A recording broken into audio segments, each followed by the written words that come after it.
조기 대선일로 5월 9일이 유력하게 거론되는 가운데 정치권이 빠르게 장미 대선 체제로 전환하고 있습니다. 각 당은 대권 후보 선출을 위한 숨가쁜 레이스에 본격 돌입하게 되는데요. 국회 취재기자 연결해서 자세한 소식 들어보겠습니다. 정영빈 기자. 네, 먼저 더불어민주당은 오늘 첫 번째 지상파 TV 토론회를 개최하면서 숨가쁜 경선 레이스를 이어갑니다.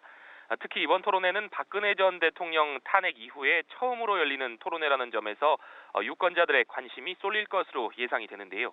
문재인 전 대표와 이재명 성남시장은 적폐 청산에, 안희정 충남지사는 대연정을 통한 대개혁에 방점을 두며 경론을 벌일 것으로 예상됩니다.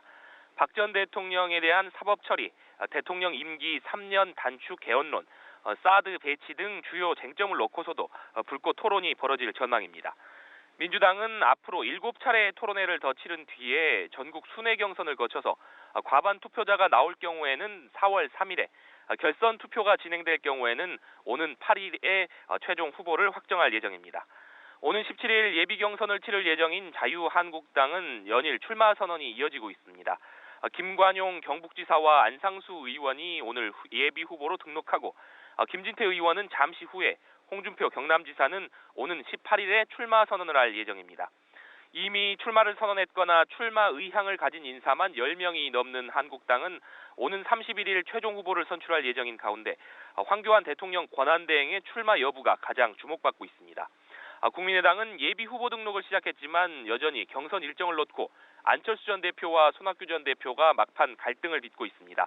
4월 5일 대권 후보를 선출하자는 당의 중재안을 거부한 안 전 대표 측은 캠프 관계자들이 책임 차원에서 사표를 내기도 했는데요.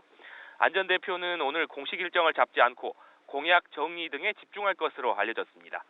바른정당은 오는 19일부터 4개의 지역을 순회하면서 슈퍼스타 K식 토론회를 벌일 예정인데요. 유승민 의원은 오늘 대회 일정 없이 토론회 준비 등에 매진하고 남경필 경기지사는 조계종에서 자승 총무원장을 접견합니다. 한편 정병국 전 대표는 라디오 인터뷰에서 정운찬 전 총리가 곧 입당할 것으로 본다면서 분권형 개헌에 중요한 역할을 할 뿐이라고 설명했습니다. 지금까지 국회에서 전해드렸습니다.